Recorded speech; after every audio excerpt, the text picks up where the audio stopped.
मेरे ख्याल से सभी ने बचपन में एक कहानी सुनी हुई होगी, खरगोश की और कछुए की कहानी। तो आज मैं वो कहानी फिर से आप लोगों को सुनाऊंगा, याद दिलाने के लिए कि कहानी बचपन की हमेशा भूलनी नहीं चाहिए, है। एक बार की बात है कि खरगोश और कछुए में बहस हो गई कि कौन ज्यादा तेज है, कौन ज्यादा तेज दौड़ता है। तो खरगोश कहता है कि मैं तेज दौड़ता हूं, कछुआ कहता है कि मैं तेज दौड़ता हूं। तो उन्होंने इस लड़ाई का अंत इस तरीके से निकाला कि चलिए एक रेस करते हैं और रेस में जो जीतेगा वो सबसे तेज दौड़ता है। तो ये डिसीजन हुआ, आप सभी को पता है, पुरानी कहानी है। तो जब दौड़ शुरू हुई तो खरगोश दौड़ते दौड़ते बहुत आगे निकल आया, और जब उसने पीछे मुड़ के देखा कि वो बेचारा बहुत पीछे है, कछुआ बहुत पीछे रह गया है, तो उसने सोचा कि क्यों ना जब तक वो आता है तब तक मैं पेड़ के नीचे बैठ करके आराम कर लूं। और जब वो पेड़ के नीचे बैठता है तो उसको नींद आ जाती है, और जब तक वो उठता है वो देखता है कछुआ काफी आगे पहुंच चुका है और कछुआ रेस को जीत चुका है और खरगोश रेस को हार चुका है। राइट। तो इस कहानी से हमें ये सीखने को मिलता है कि slow and steady wins the race. चलते रहिए, आप किस भी स्पीड में हैं, आप चलते रहिए, आप हमेशा रेस को जीतेंगे। ये कहानी हमें सिखाती है। किसने किसने ये कहानी सुनी हुई थी? वेरी नाइस, आप लोग बहुत बहुत पढ़ाकू हैं, मुझे समझ में आ गया, आप लोग बहुत पढ़ने में तेज हैं। लेकिन इसके आगे और कहानी है, कौन कौन जानता है इसके आगे की कहानी? इसके आगे इसके बाद क्या हुआ, कौन कौन जानता है? ओके, राकेश जी जानते हैं, बाकी और कई लोग जानते होंगे, मैं देख नहीं पा रहा हूं। तो ये तो पुराना वर्जन था, अब नए वर्जन पे बात करते हैं, नई कहानी पे बात करते हैं। अब जब खरगोश रेस रेस हार गया तो उसने सोचा कि वो बहुत बड़ा परेशान था, बड़ा दुखी था कि मेरे ओवर कॉन्फिडेंस से, मेरे केयरलेसनेस से, मेरे सुस्तपन से मैं इस रेस को हार गया। लेकिन मैं कछुए को फिर से हराऊंगा, और इस बात को लेकर के कहा कि क्या हम फिर से रेस कर सकते हैं? तो कछुआ कहता है बिल्कुल हाँ, हम फिर से रेस कर सकते हैं। इस बार खरगोश जो है वो बिना रुके भागता गया, फिनिश लाइन तक भागता गया। जब तक वो फिनिश लाइन को क्रॉस नहीं करा तब तक वो भागता गया, यानी कि वो खरगोश जो है इस बार रेस जीत गया। तो मोरल ऑफ द स्टोरी क्या है कि फास्ट और कंसिस्टेंट, यानी कि तेज चलना और लगातार चलते रहना, वो स्लो और स्टडी को हरा सकता है। यानी ये अच्छी बात है कि आप स्लो और स्टडी चलते रहते हैं, चाहे धीमे चले, लेकिन इससे बेहतर है कि अगर आप फास्ट चलते हैं और लगातार चलते हैं तो वो उससे बेहतर है कि आपके मंजिल तक वो आपको पहुंचा पाएगा।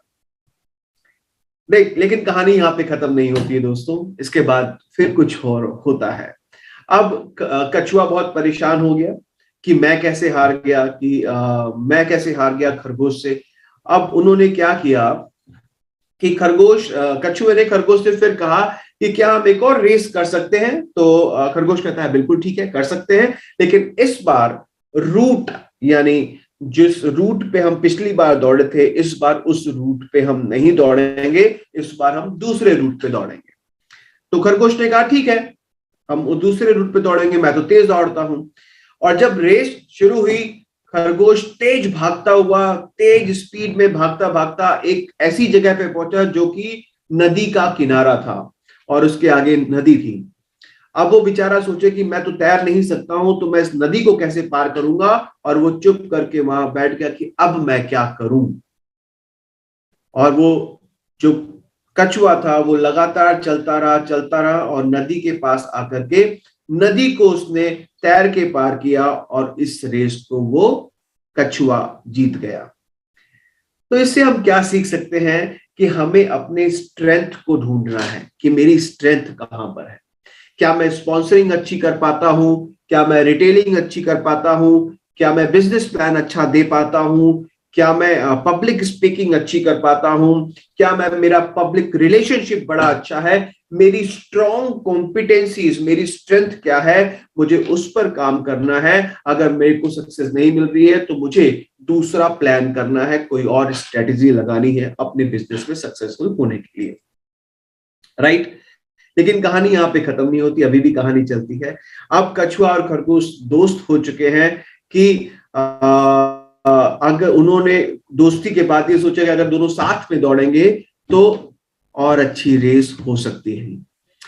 तो उन्होंने कहा कि चलो एक काम करते हैं, हम दोनों साथ में दौड़ते हैं और देखते हैं कि हम कितनी जल्दी इस रेस को पार कर पाते हैं, फिनिश लाइन तक पहुंच पाते हैं हम एक दूसरे की मदद से। तो नदी के किनारे तक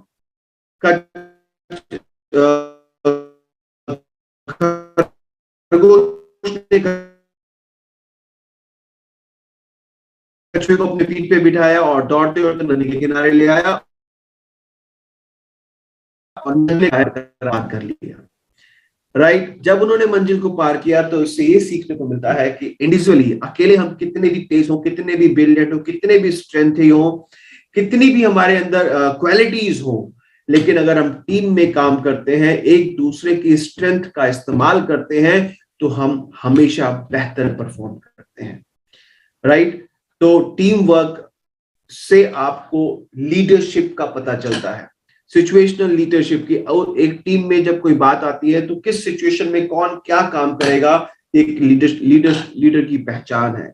तो अपनी कोर कॉम्पिटेंसीज को पहचानिए, और इस कहानी से हम बहुत कुछ सीखते हैं कि कई बार हम अपने जीवन में फेलियर को देखते हैं, निराशा को देखते हैं, हार को देखते हैं, बट अगर फिर भी हम वो हार्ड वर्क करते रहे, कुछ एक्स्ट्रा एफर्ट्स डालें, तो अपनी स्ट्रेटजी को चेंज करें, कुछ अलग करें, तो हम जरूर सक्सेस को पा सकते हैं। राइट, इसके अलावा अगर हम बात करें कि हम अपने पड़ोसी को ना देखें, हम अपने राइवल को ना देखें, हम अपने स्ट्रेंथ पे काम करें कि मेरे स्ट्रेंथ क्या है, मैं क्या बेहतर कर सकता हूं। अगर उस पे काम करके हम काम करेंगे तो और ज्यादा बेहतर तरीके से परफॉर्म करेंगे। मैं छोटे से एग्जांपल से, छोटी सी कहानी से इसको समझाने की कोशिश करूंगा। रॉबर्टो जोएटा जो है, ये सीईओ, इन्होंने एज ए सीईओ ज्वाइन किया था कोका-कोला कंपनी 1980s में, और उस टाइम बहुत खतरनाक कंपटीशन चल रहा था पेप्सी के साथ, और पेप्सी जो है वो ज्यादा ग्रो करने वाली थी कोक के अगेंस्ट में, और पेप्सी के ऊपर ही सबका फोकस था।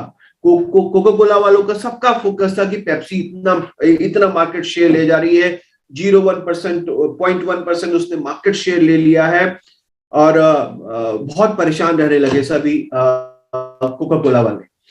तब रॉबर्टो जो सीईओ था, उसने डिसाइड किया कि मैं अब पेप्सी के बारे में नहीं सोचूंगा, मैं उसकी 0.1% ग्रोथ के बारे में नहीं सोचूंगा, मैं ये सोचूंगा कि पूरे अमेरिका में लोग कितना दूध, मिल्क, पानी, जूस पीते हैं। तो उसको आंसर मिला 14 आउंसेस। 14 आउंसेस एक मानक है।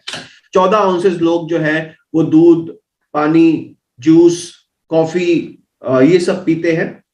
तो कोक का शेयर कितना था? कोक का शेयर था 2 आउंसेस, यानी अभी उसने सोचा कि मेरा कंपटीशन वो 12 आउंसेस, 14 में से 2 कोक के 12 आउंसेस जो बचे हैं, मेरा वो कंपटीशन है। मेरा कंपटीशन है जो चाय पीते हैं, जो दूध पीते हैं, जो जूस पीते हैं, जो कॉफी पीते हैं, जो पानी पीते हैं, वो मेरा कंपटीशन है कि वो जब भी कुछ पिए तो आने वाले टाइम में सिर्फ कोक को पिए। तो उसने क्या किया, हर गलियों में कोक की वेंडिंग मशीन लगा दी कि लोग बटन दबाए और कोक निकाले और कोक पीना शुरू कर दे, और इस तरीके से कोक की सेल सबसे ज्यादा हो गई, और पेप्सी उसको कभी भी पिछाड़ नहीं पाई उसकी सेल्स को लेकर के। राइट, तो ये कहानी हमें ये सिखाती है कि नेवर एवर गिव अप। जब आप फेलियर को फेस करें, हमेशा फास्ट और लगातार चलने वाले की जीत होती है, ना कि स्लो स्टडी चलने वाले की जीत होती है। वर्क टू योर कॉम्पिटेंसी, अपनी स्ट्रेंथ के ऊपर आप काम करिए। सिचुएशन से कंपीट मत करिए, सिचुएशन से कंपीट करिए, अपने दुश्मन से कंपीट मत करिए, और टीम वर्क में काम करिए, और एक दूसरे के साथ मिलकर काम करिए, ना कि इंडिविजुअल परफॉर्म करिए। तो let's go and build stronger teams. अपनी टीम की स्ट्रेंथ पे काम करिए, टीम के साथ मिलकर के हर एक की स्ट्रेंथ को देखते हुए काम अगर आप करेंगे तो आपको बहुत बेहतर रिजल्ट्स मिलेंगे। राइट,